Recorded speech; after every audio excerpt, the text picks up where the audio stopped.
الحمد لله وكفى وسلام على عباده الذين اصطفى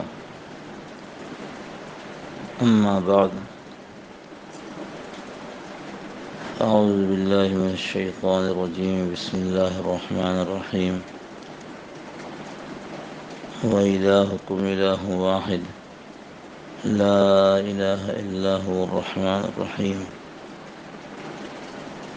صدق الله مولانا العظيم وصدق رسوله النبي الكريم ونحن على ذلك لمن الشاهدين والشاكرين والحمد لله رب العالمين.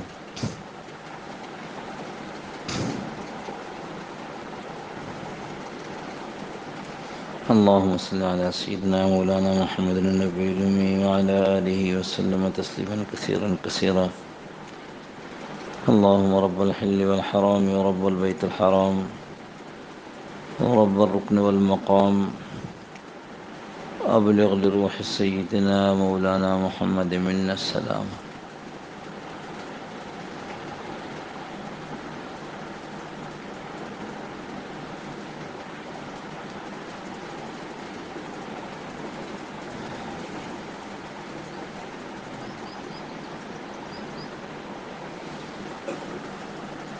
اللہ جل جلالہ و من والہ نے مجھے اور آپ کو بہت تھوڑی سی دیر کے لیے اس دنیا میں بھیجا ہے.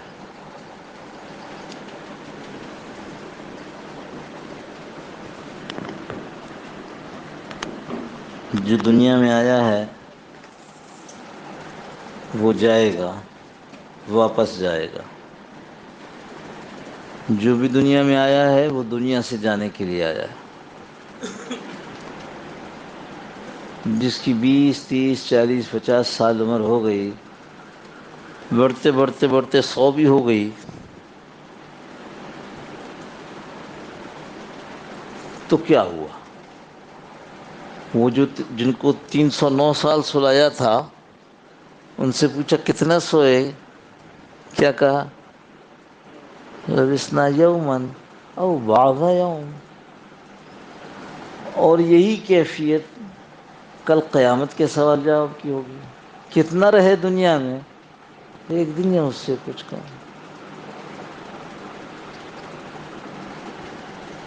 یہ سب کچھ جو اللہ نے بتلایا ہے کہ دنیا توڑ پھوڑ دی جائے گی، دنیا میں جتنے رہو گے پھر بہرحال واپس آنا ہے، یہ سب اس لیے ہے کہ انسان بیچارہ دنیا میں لگ کر غفلت میں نہ پڑ جائے.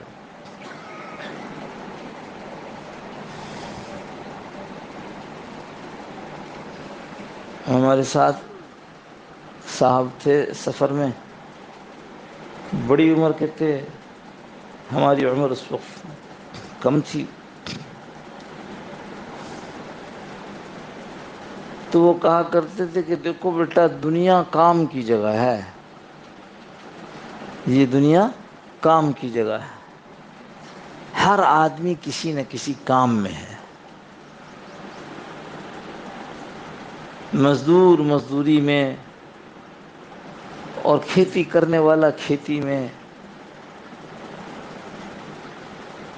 دکاندار دکان میں، ہر آدمی کسی کام میں. اور جن لوگوں کو اللہ نے آخرت کی اور دنیا کے موت کے بعد آنے والی زندگی کی فکر دی ہے وہ پھر اس کام میں ہے. پر دنیا ہے کام کی جگہ، دنیا آرام کی جگہ نہیں ہے، بالکل نہیں ہے.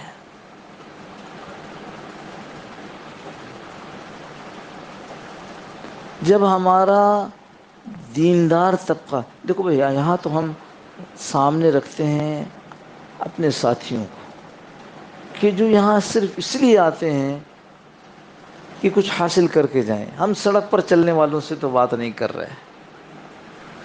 ہاں، یہ احباب بھی تھوڑے سے ادھر آتے. یہاں کمرے میں جگہ خالی ہے، کمرے میں جگہ خالی ہے تاکہ پیچھے آنے والے جو ہے وہ آرام سے.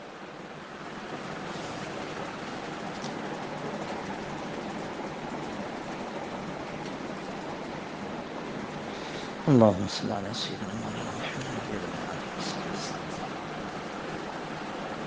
ہمارا جو دیندار طبقہ کہلاتا ہے دوستو، وقت کا ضیاع اس میں بھی ہو رہا ہے، وقت کا ضیاع وہاں بھی ہو رہا ہے۔ نماز پڑھ کر کے نکل کے گھر تک جانے تک یہ آدمی اپنا وقت ضائع کر رہا ہے، یہ گھر پر پہنچ کر کسی کام میں مشغول ہونے تک یہ اپنا وقت ضائع کر رہا ہے، وقت کا ضیاع، جبکہ یہی کل متاع ہے۔ ہمارے ہاتھ میں اصل چیز جو ہے وہ تو یہ ہے، چاہے بنا لو چاہے بگاڑ لو۔ وہ میں نے مثال دی تھی گزشتہ کسی بیان میں، مجھے یاد نہیں، کہ ایک آدمی کو نوٹ چھاپنے کی مشین مل جائے، اور کہا جی دیکھو یہ 1 ہفتے کے بعد تم سے لے لیں گے، تو جتنی نوٹ چھاپنا نہ چھاپ لو۔ وہ گھر لے جاتا مشین کو، اب گھر والے کہہ رہے ہیں آ کے کھانا کھا لو، وہ کہتے نہیں 1 ہفتے کے لیے مشین ملی ہے، اس 1 ہفتے میں اگر چھاپ لیا تو آگے عیاشی آرام ہے۔ وہ کہتے تھوڑا سا سو تو جاؤ، نیند تو کر لو، نہیں نہیں ابھی نہیں ابھی نہیں۔ اچھا دیکھو ہم تمہارے ساتھ بیٹھے ہیں، کچھ ہنسی خوشی کچھ گپے مار لو ہمارے ساتھ، نہیں ابھی نہیں۔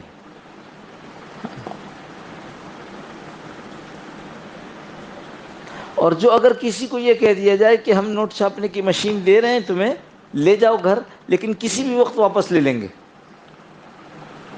پھر وہ کیا کرے گا؟ وہ تو سب کچھ بھول جائے گا، اس لیے کہ کسی بھی وقت واپس ہو سکتی ہے۔ یہ جو اللہ نے بدن دیا ہے یہ نوٹ چھاپنے کی مشین ہے۔ پاکستان میں روپیہ چلتا ہے، سعودی عرب میں ریال چلتا ہے، امریکہ میں ڈالر چلتا ہے، ایسے سب ملکوں میں، جس ملک میں ہم کو جانا ہے اس کے بعد ملک اعظم میں، وہاں کی کرنسی اعمال ہے۔ وہ کہتے ہیں اللہ یہ اتنا خوبصورت محل ہے، اللہ یہ محل ہمیں دے دے۔ فوراً پوچھا جائے گا بتاؤ کیا عمل ہے تمہارے پاس؟ اے اللہ یہ باغ ہے بڑا خوبصورت، ہمیں دے دے، بتاؤ کیا عمل ہے تمہارے پاس؟ تو وقت کا ضیاع اس لحاظ سے عرض کر رہے ہیں کہ اگر وقت کو قابو کر لیا جائے تو ہم اس دنیا میں رہتے ہوئے بہت سی کرنسیاں کما سکتے ہیں، لیکن دنیا دار تو دنیا دار، دیندار آدمی بھی اپنے وقت کو ضائع کر رہا ہے، اور اس کی ایک وجہ ہے، صرف ایک وجہ ہے، اور وہ ہے غفلت۔ غفلت۔ میں نماز کے لیے جا رہا ہوں، جی میں نماز کے لیے جا رہا ہوں، مگر میں غافل ہوں، میں غافل ہوں۔ یہی آدمی جب نماز کے لیے جا رہا ہے اور اب یہ غافل نہیں ہے، یہ ابھی ذاکر، ذاکر یعنی ابھی یادداشت میں ہے، کہاں جا رہا ہوں؟ اف، نماز کے لیے۔ کہاں جا رہا ہوں؟ اللہ کے دربار میں جا رہا ہوں، کہاں جا رہا ہوں؟ اب یہ اس کی سوچ، اس کا دل اس وقت کیا کر رہا ہے؟ ذکر میں ہے۔ یہ جو ہمیں مراقبہ کر رہے تھے، زبان سے تو کچھ نہیں کہہ رہے، دل کی کیفیت یہ تھی کہ میرا دل اللہ اللہ اللہ کر۔ اچھا نئے ساتھی بھی ہوں گے اس لیے عرض کر دوں بھائی، یہ مشق کی چیز ہے، اور جو یہ مشق کرتے رہے اور اللہ سے مانگتے رہے، اللہ نے ان کو یہ نصیب فرمایا۔ خصوصاً سلسلہ نقشبندیہ کا یہ امتیاز ہے۔ حضرت مولانا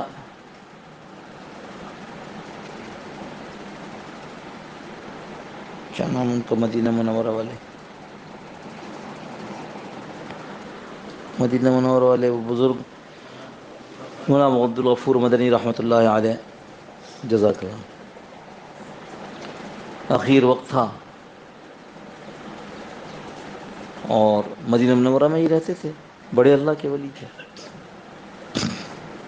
ایسے اللہ کے ولی تھے کہ اسی زمانے میں دیوبند کے ایک بڑے علماء میں سے مولانا بدر عالم مہاجر مدنی رحمۃ اللہ علیہ، وہ بھی وہیں تھے۔ تو کسی نے پوچھ لیا حضرت، یہ مولانا بدر عالم رحمۃ اللہ علیہ سے کسی نے پوچھ لیا کہ حضرت یہ بتلائیے، اس وقت مدینہ منورہ میں ہمارے ہندوستان کے بزرگوں میں سے آپ بھی ہیں اور مولانا عبدالغفور مدنی صاحب بھی ہیں، تو آپ دونوں میں سے بڑا کون ہے؟ ہوتا ہے بعض لوگوں کو اس طرح کی پریشانی۔ ایک ساتھی کچھ عرصہ حضرت کی خدمت میں آتا رہا، پھر ایک دن مجھ سے کہہ رہے ہمارے حضرت قطب ہیں نا؟ میں نے کہا بیٹا اپنی فکر کر ہاں، اپنی فکر کر، ہمارے لیے تو سب کچھ ہے۔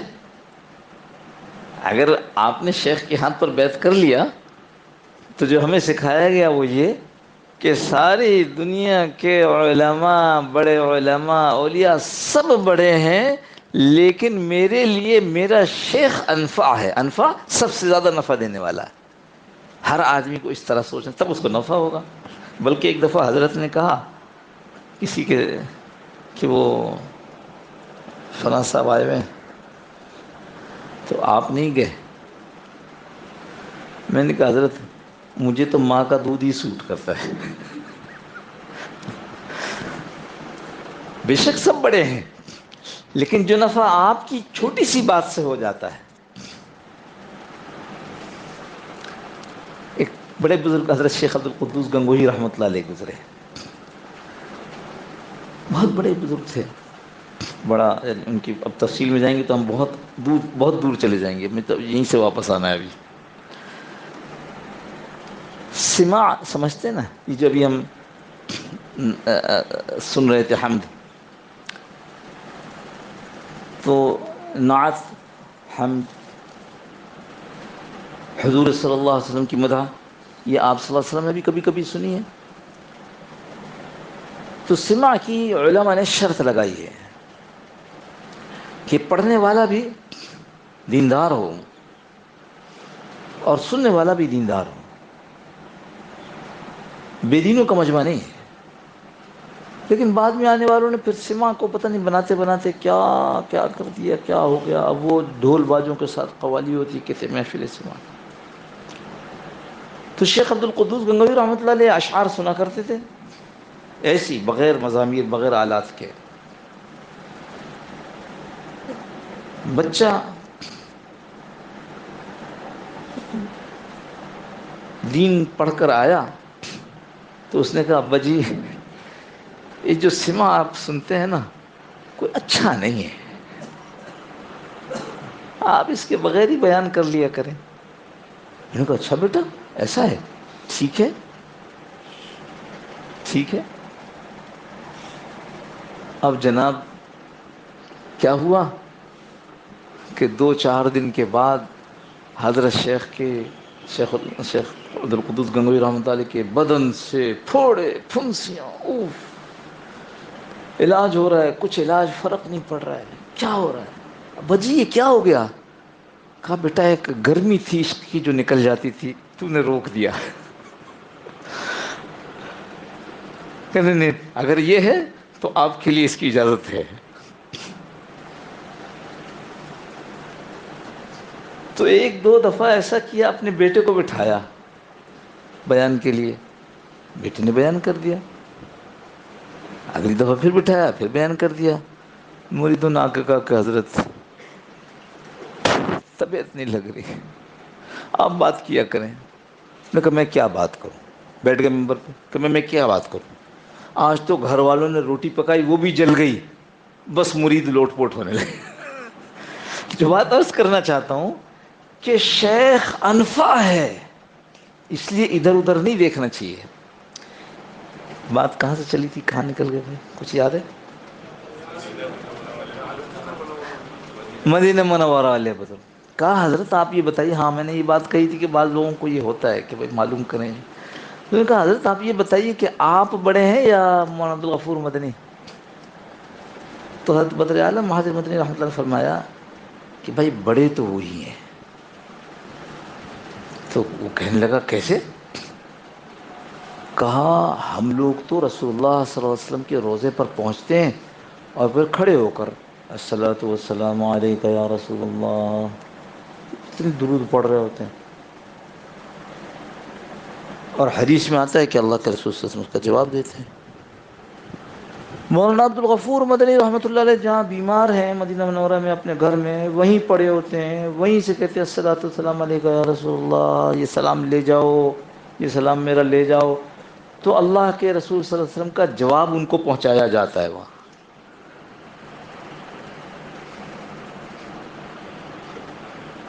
تو میں اپنی بات کی طرف واپس آ رہا ہوں۔ نقشبندی سلسلے کے بڑے بزرگ تھے، طبیعت خراب جب ہوئی تو ہوتے ہوتے بالکل قریب المرگ ہو گئے، تو یہاں سے نانا رحمۃ اللہ علیہ کو، وہ بھی صوفی بزرگ بھی تھے، ڈاکٹر بھی تھے، ان کو بھیجا گیا۔ اور بھی ڈاکٹر مختلف جگہوں سے آئے ہوئے تھے مدینہ منورہ میں، مختلف ملکوں سے لوگوں نے، ان کے مریدوں نے بھیجے تھے۔ بالکل اخیر وقت آیا اور انتقال ہو گیا۔ انتقال ہو گیا تو نانا رحمۃ اللہ علیہ نے چادر ایسے کر کے ان کے سر پر تک اڑا دیے۔ ڈاکٹر وہ ہمارے نانا کی شکل دیکھ رہے ہیں، ڈاکٹر صاحب یہ کیا کیا آپ نے؟ کہا بھائی انتقال ہو گیا۔ کہنے ہاں انتقال کی ساری جو علامات ہیں وہ تو آ گئی ہیں، ساری علامات آ گئی ہیں، ہم سب طرف سے دیکھ رہے ہیں کہ انتقال ہو گیا، اب روح کا تعلق جسم سے باقی نہیں رہا۔ لیکن یہ دیکھیے نا یہ کیا ہو رہا ہے، چادر اوپر سے ہل رہی ہے، یہ کیا ہو رہا ہے؟ فرمایا بھائی زندگی بھر کی محنت ہے اپنے دل پر، انتقال ہو گیا ہے، یہ دل تو رکتے رکتے رکے گا۔ بات بہت دور نکل گئی، میں صرف یہ عرض کر رہا تھا یہ جو دل کا ذکر ہے نا، قلبی ذکر، یہ حدیث میں آتا ہے، شیخ الحدیث رحمۃ اللہ نے فضائل ذکر میں لکھا ہے کہ قلبی ذکر لسانی ذکر سے 70 درجہ زیادہ ہے۔ غفلت سے باہر آ جائیں، غفلت سے باہر آ جائیں تو جب گھر سے مسجد کے لیے نکلے تو ذکر میں ہیں، یا تو زبان سے ہو رہا ہے یا دل سے ہو رہا ہے، پر پہلے غفلت سے باہر تو آئیں۔ چونکہ غفلت سے باہر نہیں آئے، اب کیا ہو رہا ہے، گھر سے نکلے ہیں اور ساری دنیا سامنے ہے، بشمول نامحرم عورتوں کی تصویریں جا بجا۔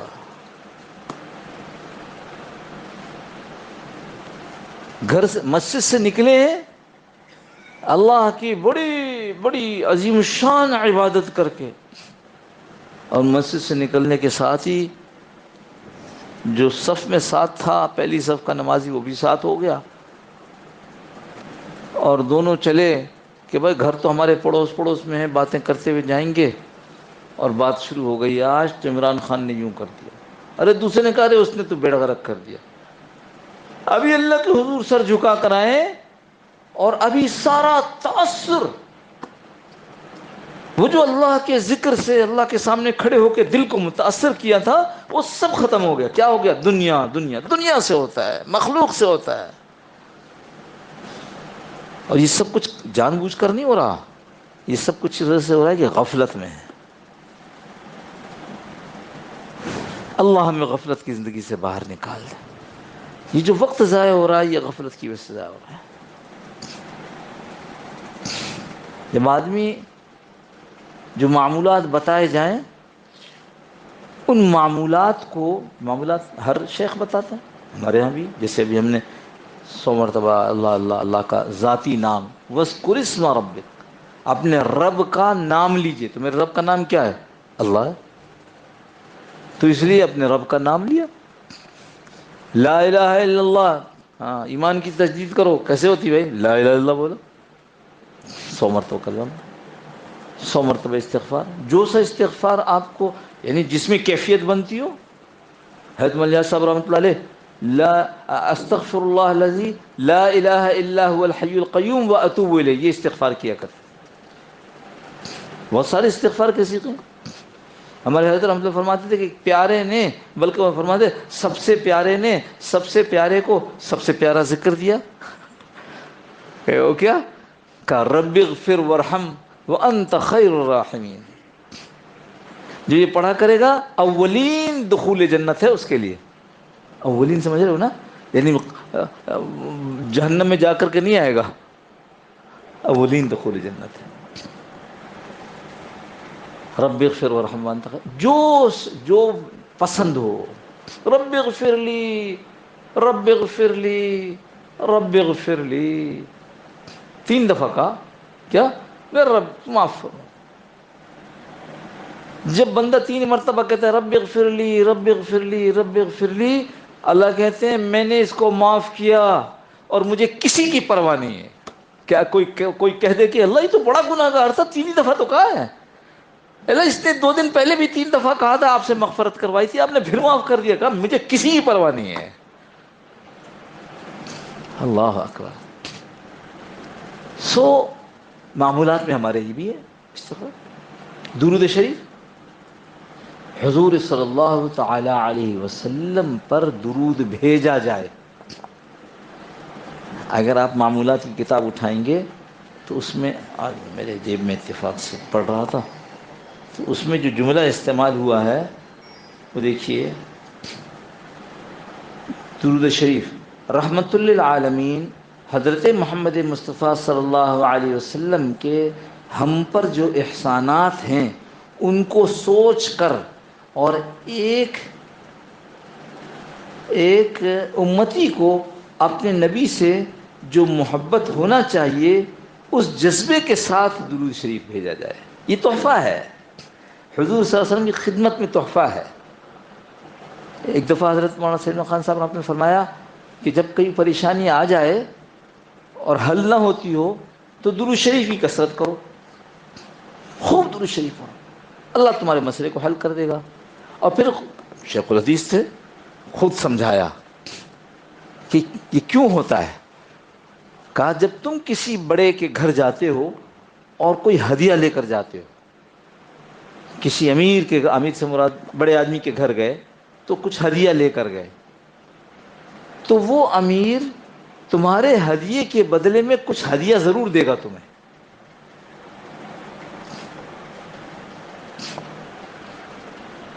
فرمایا جب تم حضور صلی اللہ تعالی وسلم کی خدمت مبارکہ میں ہدیہ درود شریف کا پیش کرتے ہو، حضرت صلی اللہ تعالی علیہ وسلم اپنی قبر مبارک میں زندہ ہیں. یہ ہمارا عقیدہ ہے اور حضرت اس پر بہت سخت ہے رحمۃ اللہ علیہ. مولانا شیخ الحدیث رحمۃ اللہ علیہ، مولانا سلیم خان صاحب رحمۃ اللہ علیہ سخت ہے اس میں. فرماتے تھے جب ہمارا یہ عقیدہ ہے تو جب یہ درود شریف کا ہدیہ پیش کیا جاتا ہے تو وہ دنیاوی زندگی کی طرح تو نہیں ہے کہ وہاں سے کوئی چیز بھیجیں، تمہارے اس ہدیے کے بدلے میں وہ اللہ سے تمہارے لیے دعا کرتے ہیں، اس دعا کے نتیجے میں تمہارا مسئلہ حل ہو جاتا ہے. اس واسطے بات ابھی معمولات کی چل رہی تھی اس لیے یہاں تک آ گئے. اور پھر اس کے بعد مراقبہ ہے، اور پھر اس کے بعد ذکر خفی جس کو کہا جاتا ہے، جو حضرت رحمۃ اللہ علیہ نے اپنے انتقال سے ذرا پہلے یہ فرما دیا تھا کہ بھائی یہ ذکر خفی کو مشکل ہو رہی ہے ساتھیوں کو، ان سے کہو کہ اس کو تبدیل کریں اور اس کو کیفیت احسانی مانیں. ہر وقت یہ خیال کرنا کہ میرا اللہ مجھے دیکھ رہا ہے، اور اس کے ساتھ شیخ سے رابطہ رکھنا، یہ سارے معمولات ہیں. تو فرمایا کہ جو آدمی معمولات کو توجہ کے ساتھ کرے گا، ہاں یہ غفلت کی بات چل رہی تھی اسی پر عرض کر رہا ہوں کہ یہ ذکر کرنے والا 20 سال سے ذکر کر رہا ہے اسی غفلت کی زندگی میں ہے. کیوں؟ اس لیے کہ جس وقت یہ معمولات کو پورا کرنے کے لیے بیٹھتا ہے تو غفلت سے پورا کرتا ہے. یہ بات سمجھ میں آ رہی ہے کہ 10-20 سال سے ذکر میں لگے ہوئے ہیں، ذکر تو دھیان ہے اور یہ دھیان پھر بھی نہیں آ رہا. یہ کیوں؟ اس لیے کہ جب ذکر کے لیے بیٹھے تھے تو وہ غفلت میں کیا تھا، چلتے پھرتے کیا، بھائی ذکر تو پورا ہو گیا لیکن جو اثرات اور ثمرات تھے وہ مرتب نہیں ہوں گے. اثرات وہ تو اس وقت مرتب ہوں گے باوضو ہو گئے اور جانماز بچھائی ہے، قبلہ روح ہو کر بیٹھے، ہاں، اور اس کے بعد ایک وقت مقرر کیا ہوا اس وقت میں بیٹھے ہیں اور اب پورے دھیان کے ساتھ ذکر کر رہے ہیں. مراقبہ کیا؟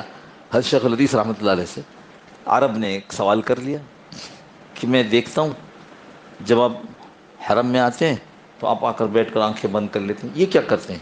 یہ تو لگتا ہے آپ کو بدعت میں ہے۔ اللہ اکبر۔ فرمانے لگے میں تو مراقبہ کرتا ہوں۔ کہنے مراقبہ کیا؟ انہوں نے کہا وہ کون ہے سامنے؟ وہ اس زمانے شرطی تو نہیں ہوتے تھے، خادم ہوتے تھے۔ کون ہے؟ اس نے کہا مراقب ہے، چوکیدار ہے۔ وہ مراقب ہے؟ کہا وہ مراقب ہے نا، کیا کر رہا ہے؟ کہ وہ دیکھ رہا ہے کوئی اندر کوئی غلط چیز نہ آ جائے۔ کہا ہم مراقبہ کرتے ہیں، اپنے دل پر توجہ کرتے ہیں کہ میرے دل میں اللہ کے علاوہ کوئی اور نہ آ جائے۔ کہنے لگا ٹھیک کرتے ہیں، بدعت نہیں ہے۔ تو جو دھیان کے ساتھ کرے گا، جیسے میں نے بتایا بیٹھ کر، اور یہ ساری جو دھیان کے ساتھ ذکر کو پورا کرے گا، اپنے معاملات کو پورا کرے گا، اس کو پھر بقیہ اوقات کے اندر غفلت سے باہر آنا نصیب ہوگا۔ ورنہ جو اصل یعنی دوا کھانا ہی صحیح نہ ہوا تو علاج کیسے صحیح ہو رہا ہوگا؟ تو عرض کر رہا تھا جو شروع سے بات کی کہ اللہ پاک ہمیں غفلت سے باہر نکالے۔ غفلت سے باہر نکلنے کا طریقہ یہ ہے، اور پیمانہ کیا ہے؟ پیمانہ کیا ہے؟ پیمانہ یہ ہے کہ میری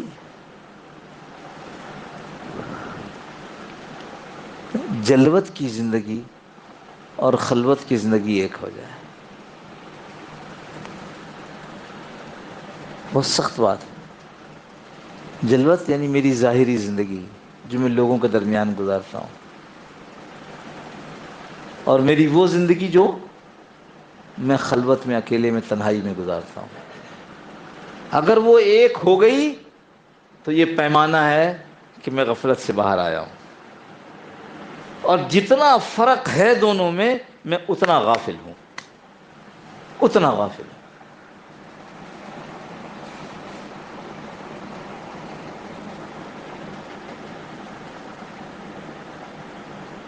اس کے لیے محنتیں ہیں، اس کے لیے دل بنائے جاتے ہیں، دل بنائے جاتے ہیں۔ دل بھی بنانے کی چیز ہے، ورنہ دل سڑتا ہے۔ ہاں، دل سڑتا ہے۔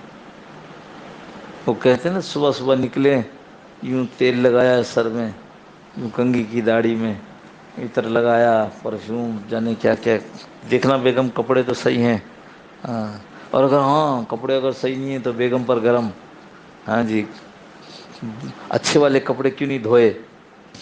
ہاں، اچھے والے کپڑے کیوں نہیں دھوئے؟ ہائے ہائے۔ حضرت مولانا صاحب خان صاحب رحمہ اللہ فرمانے لگے 5 درجات ہیں اس کے تقویٰ کے، اور درجات بتلا رہے تھے۔ آخری درجہ فرمانے لگے آخری درجہ جو سب سے اونچا ہے وہ ہے تقویٰ عن الانہماک فی المباحات۔ تو سمجھا کہ بیان ختم ہو گیا، پر اپنی سمجھ میں آیا نہیں۔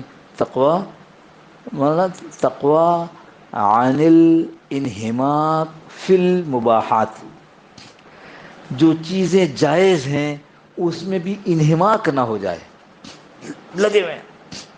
تو میں نے جب گھر تشریف لے گئے تو میں نے پوچھا حضرت یہ بتلائیے، یہ والا جو نقطہ تھا یہ سمجھ میں نہیں آیا۔ کہنے لگے بھائی آسان بات ہے، گھر سے نکل رہے ہو ملاقات کے لیے، کپڑے پاک صاف ہیں، تو جو میسر آ گیا وہ پہن کر نکل گئے۔ نہیں فلاں رنگ کا کپڑا ہونا چاہیے، نہیں فلاں ڈیزائن کا کپڑا ہونا چاہیے۔ ہمیں خود اپنی آنکھوں سے دیکھا، سلیم شاہی پڑی ہوئی ہے، ایک جوتا رکھا ہوا ہے، چپل رکھا ہوا ہے، جا رہے ہیں ملاقات کے لیے مارشل ایڈمنسٹریٹر سے، چپل پہن کے نکل گئے، کہ خیال ہی نہیں رہا۔ تو کہا کہ حضرت آپ ایسے تشریف لے آئے، ایسے بڑی جگہ جا رہے ہیں ملاقات کے لیے، جوتے پہنے تھے؟ کہنے لگے جوتے ہم جتنے قیمتی جوتے پہنیں گے اس سے زیادہ قیمت کے جوتے ان کے پاس ہیں، ہم جوتے سے نہیں ڈراتے۔ ہمیں یاد ہے پرویز مشرف کے ساتھ مذاکرات کے لیے جا رہے تھے، 3 دن بھالپور، ملتان، ایسے ہوتے لاہور، ہوتے اسلام آباد، یہ بائی روڈ سب، 3 دن کے کپڑے پہنے ہوئے تھے۔ اور جو خادم صاحب تھا اس نے مجھے سنایا اس نے کہا کہ میں بار بار کہہ رہا حضرت کپڑے بدل لیں. ٹھیک ہے ٹھیک ہے. جب زیادہ کر جب جا رہے ہوں تو یاد دلانا, جانے کے وقت یاد دلانا. تو کہا دیکھو مجھے وہاں جس چیز کی ضرورت ہے میں نے رات بھر اس کی تیاری کی ہے. تو میں نے پوچھا کہ یار رات بھر تیاری کی کیا مطلب؟ تو خادم کہنے لگا روزانہ جلدی سونے کی اور 3 بجے اٹھنے کے معمول تھا. تو میرے کمرے اور ان کے درمیان, کمرے کے درمیان دروازہ اور دروازے کی جھرری سے ہم دیکھ رہے تھے کہ سو گئے حضرت. 3 بجے لائٹ جل گئی. اس رات کو ساری رات لائٹ جلتی رہی ہے. اور مزے کا قصہ آگے کا سنا دوں کہ جب وہ بات کرنے لگے تو بات کرتے کرتے زور سے میز پر ہاتھ مارا. تو یہ جو دوسرے بیٹھے ہوئے تھے انہوں نے خود مجھے کہا, مولانا حنیف جالندھری نے مجھے کہا کہ میں تو سمجھا کہ حضرت نے اس کو چپت مار دیا. یہ رو, یہ اللہ کے علاوہ کسی سے نہ ڈرنا. بات بہت دوسری طرف نکلی. میں جو عرض کر رہا ہوں یہ میرے بھائی, غفلت کی زندگی سے باہر آنے کے لیے ہم یہاں آتے ہیں. غفلت کا تعلق اور یادداشت کا تعلق دل سے ہے, اور دل ہمارا آماجگہ ہے بہت سی غلط چیزوں. دل کیا ہے؟ ہاں یہاں یہ ایک تصحیح کرتا چلوں. ایک لفظ ہے اخلاق. اردو میں اخلاق کا مطلب ہے ایک آدمی جس کے دل میں زہر بھرا ہو لیکن منہ پر کہے حضرت آپ تو بس کیا بات ہے, آپ سے تو ملنے کا بڑا جی چاہتا ہے, دل اندر سے یہ کہ موقع ملے تو پٹائی کروں. یہ ہمارا اردو کا اخلاق. عربی میں شرعی طور پر, شریعت میں جب اخلاق کہتے ہیں تو اخلاق دل کی کیفیت کا نام ہے. دل کی کیفیت کا نام ہے. اس میں اخلاق حسنہ بھی ہیں اور اخلاق ذمیمہ بھی ہیں. اخلاق حسنہ کیا ہے؟ شکر. شکر کی کیفیت کہاں ہوتی ہے؟ دل میں. صبر کیفیت کہاں ہوتی ہے؟ دل میں. قناعت کیفیت کہاں ہوتی ہے؟ دل میں. تواضع کیفیت کہاں ہوتی ہے؟ دل میں. اور اخلاق ذمیمہ برے اخلاق, اب اس کا الٹ کو ناشکری, بے صبری, حرص, تواضع کا الٹا تکبر, یہ ساری کیا, یہ بھی دل کی کیفیت ہے. تو شریعت جب اخلاق کی بات کرے, یاد رکھیے گا, اخلاق کی بات کرے تو شریعت دل کی ان کیفیتوں کی بات کرتی ہے. اردو میں جب ہم اخلاق کی بات کرتے ہیں تو ہم یہ دیکھتے ہیں کہ لوگوں سے مسکرا کر کتنا ملتا ہے. تو اس میں غلط فہمی میں نہ رہیے گا. حدیثوں میں جہاں اخلاق آئے, ہاں جہاں آئے حسن خلق, جو کہ اخلاق کا ایک حصہ ہے کہ وہ لوگوں سے اچھی طرح بات کرتا ہے, خندہ پیشانی, اس کو حسن خلق کہتے ہیں.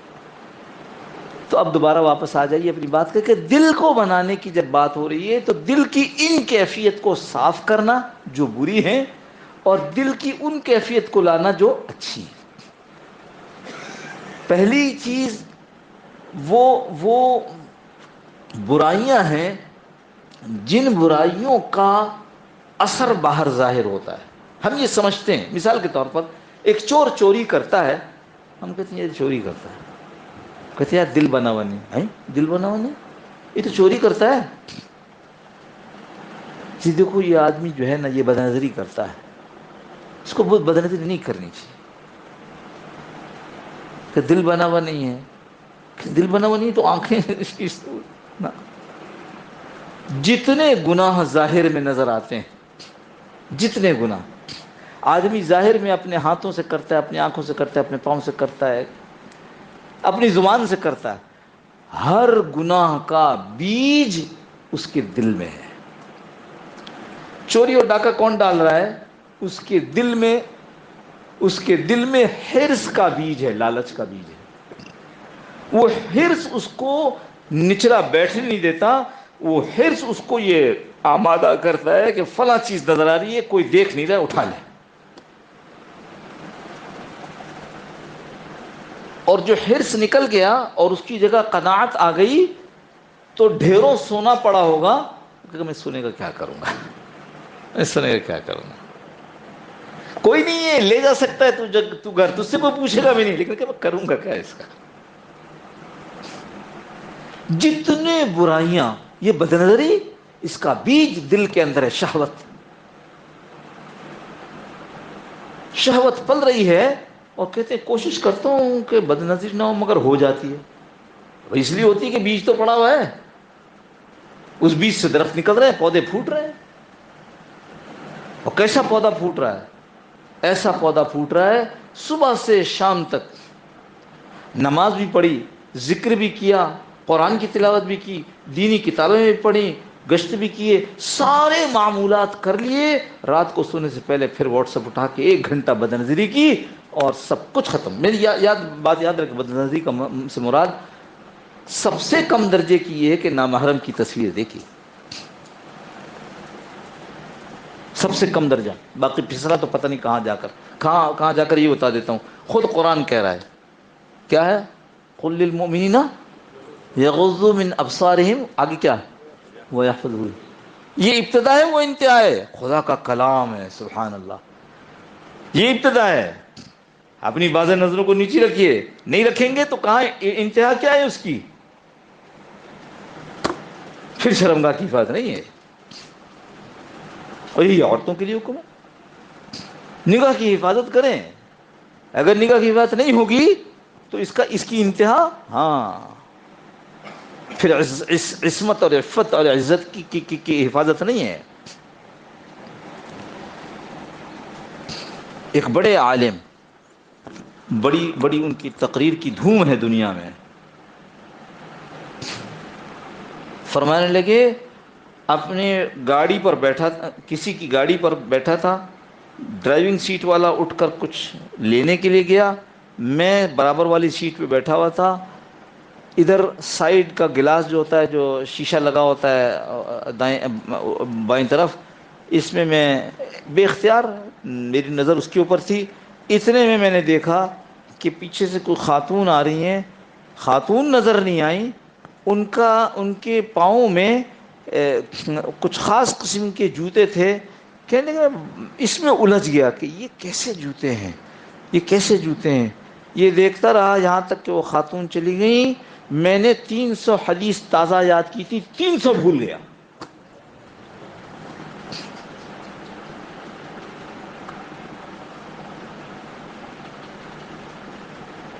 صبح سے شام تک کی ہماری محنت، یہ ایک چیز ہماری ضائع کرا دیتی ہے۔ نگاہوں کے حفاظت بہت بڑا مسئلہ ہے، معمولی مسئلہ نہیں ہے۔ حضرت رحمۃ اللہ علیہ فرماتے تھے یہ نگاہ ہمارے دل کا ستیہ ناش کر دیتی ہے۔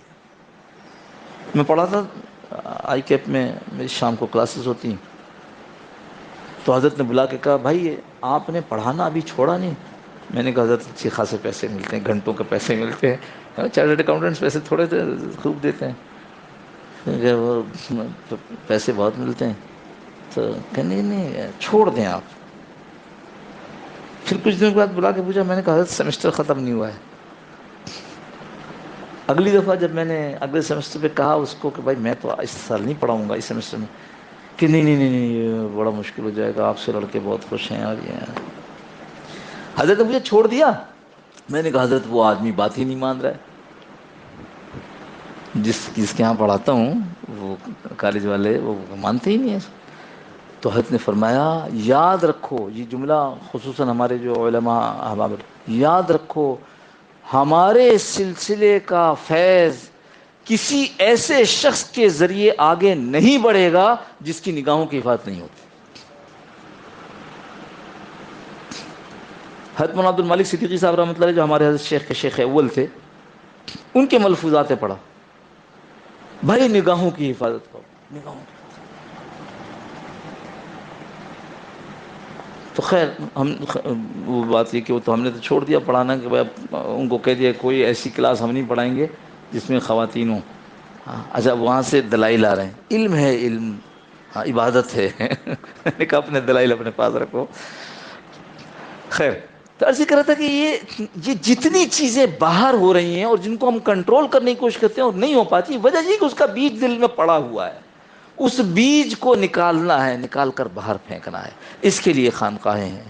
دونوں رات میں بتا رہا تھا جب تزکیے کا حوالہ آیا کہ رسول اللہ صلی اللہ علیہ وسلم کے تزکیے کی مثال ہم نے دی تھی، تو یہ عرض کر دیا تھا کہ دونوں چیزیں شیوخ کرتے ہیں۔ جب آدمی بیعت کرتا ہے کسی سے تو جا کر پھر ان کو بتاتا ہے کہ میرا یہ مسئلہ ہے، پھر وہ کیا کرتے ہیں، پھر وہ دونوں کام کرتے ہیں جو رسول اللہ صلی اللہ علیہ وسلم کی سنت ہے۔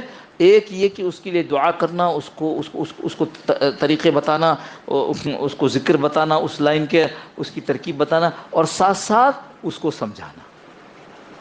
حضرت تھانوی رحمۃ اللہ علیہ کے پاس، اب یہ اس کا صرف مثال دے رہا ہوں کہ کیسے اصلاح ہوتی ہے، پھر بات ختم کرتے ہیں۔ حضرت تھانوی رحمۃ اللہ علیہ کے پاس خط آیا، حضرت آپ سے بیعت کر رکھی ہے، بد نظری ہو جاتی ہے۔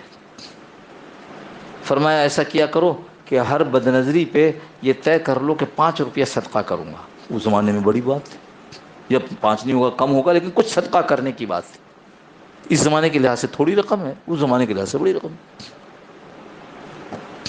کچھ عرصے کے بعد خط آیا کہ حضرت فرق تو بہت پڑ گیا۔ ہاں، جان نکلتی ہے پیسے دیتے بھائی۔ اسی لیے بتا دیتا ہوں آپ کو، یہ شیوخ جب بات کرتے ہیں اور کوئی اپنا مسئلہ رکھتا ہے تو اس کو دیکھ لیتے ہیں۔ شیخ سے اصلاح کے لیے اسی لیے کہتے ہیں شیخ فیملی ڈاکٹر ہوتا ہے، وہ چونکہ اس کے ساتھ مستقل لگے رہتے ہیں تو پیچھے کے حالات کو جانتا ہے۔ ہم نے دیکھا بہت سے لوگ دین سے، تبلیغ سے، ادھر سے ادھر سے ہٹ گئے صرف اس وجہ سے کہ وہ جا کر مشورے والے کمرے میں مشورہ نہیں کرتے تھے، یا وہ جا کر اپنے شیخ سے مشورہ نہیں کرتے تھے، دوستوں سے مشورہ کرتے تھے، پھسل گئے۔ جو صاحب الرائے ہے اس سے مشورہ کرنا چاہیے۔ تو انہوں نے یہ رائے دے دی، انہوں نے کہا حضرت یہ کم تو ہو گیا لیکن ختم نہیں ہوا۔ تو تھانوی رحمۃ اللہ نے لکھا کہ اب جب بد نظری ہو جائے تو صدقہ جاری رکھیں، لیکن صدقے کے پیسے مجھے منی آرڈر کیا کریں، میں خود کروں گا۔ صاف ہو گیا۔ شیخ کو کون کہے گا کہ حضرت اس دفعہ 2 دفعہ بد نظری ہوئی تھی، 10 روپے ارسال کر رہا ہوں۔ تو جو میں بات کر رہا کہ اللہ کے رسول صلی اللہ علیہ وسلم نے ترکیب بتائی ہے، طریقہ بتایا ہے کہ بھائی اس کو سمجھاؤ بھی اور اس کے لیے کوئی ترکیب بناؤ، اس کے لیے کوئی طریقہ بناؤ کہ اس کی اصلاح ہو جائے۔ اسی لیے تھانوی رحمۃ اللہ نے لکھا کہ شیخ کا متقی ہونا ضروری ہے، لیکن تقوی کے درجات میں اتنا اوپر ہونا ضروری نہیں جتنا اس کو حکمت میں اوپر ہونا ضروری ہے۔ حکیم ہو، حکیم وہ والا نہیں، دوا والا نہیں ہے، حکیم سمجھدار ہو۔ تو یہ بات آخری اسی لیے کی کہ بھائی کوشش کرنا چاہیے کہ کسی سے، اللہ والے سے تعلق قائم کر لیں۔ بیعت فرض نہیں ہے، فرض نہیں، واجب بھی نہیں ہے، مسنون ہے مسنون، پکی ٹھوس سنت ہے۔ ایسے ہاتھ پہ ہاتھ رکھو، یوں ہاں اللہ کے ہاتھ رکھو، ہاں بھائی بیعت کرو میرے فلاں بات پر، فلاں کام نہیں کریں گے بیعت کرو، توبہ کریں گے بیعت کرو، اسلام لائیں گے بیعت کرو۔ عورتیں آ گئیں، کہا اب یہ کیسے بیعت کریں گے، کپڑا ادھر کرو، ایک کپڑا ادھر ایک کپڑا ادھر۔ بعض اوقات بڑا پانی کا تھال، اس کے اندر پانی رکھ دیا، آپ صلی اللہ علیہ وسلم نے ادھر ہاتھ ڈال دیا، عورت نے ادھر ہاتھ ڈال دیا۔ آپ صلی اللہ علیہ وسلم عورت کو چھوتے نہیں تھے، نامحرم کو۔ اب کبھی کبھی کہ عمر ان سے آپ بیعت لے لو، وہ بھی ہاتھ لگا کر نہیں، ان سے آپ کیوں، عمر سے تو شیطان بھی بھاگتا ہے۔ عمر ان سے آپ بیعت لے لو۔ اب وقت آیا کون سا، حضرت عثمان اندر گئے مدینہ مکہ مکرمہ میں مذاکرات کے لیے، آج کا لفظ استعمال کروں، مذاکرات کے لیے گئے اندر کہ بھئی ہمیں اندر آنے دو، حدیبیہ کا موقع ہے۔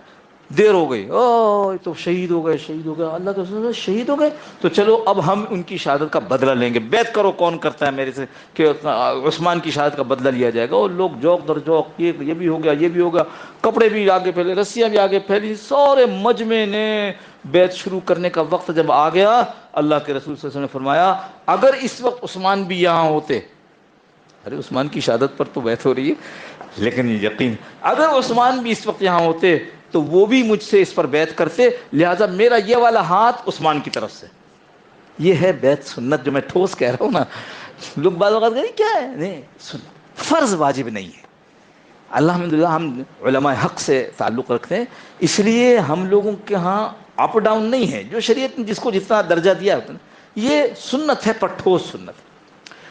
فرض کیا ہے، فرض یہ ہے کہ آدمی اپنی اصلاح کر لے مرنے سے پہلے پہلے، اس لیے حضرت تھانوی رحمۃ اللہ علیہ یہ بار بار فرمایا کرتے تھے کہ بھائی کسی کو اپنا مشیر مقرر کر لو، کسی کو اپنا مصلح مقرر کر لو، ان کو بتا دو کہ جی میں آپ سے اصلاح لیا کروں گا، بھائی میرے مسائل آ جاتے ہیں، میں بہت بہکتا جا رہا ہوں، میں چاہتا ہوں کہ آپ میری اصلاح کر دیں، میں چاہتا ہوں میں آپ سے مشورہ کر لیا کروں، لیکن اس کے بغیر ہوتا نہیں ہے۔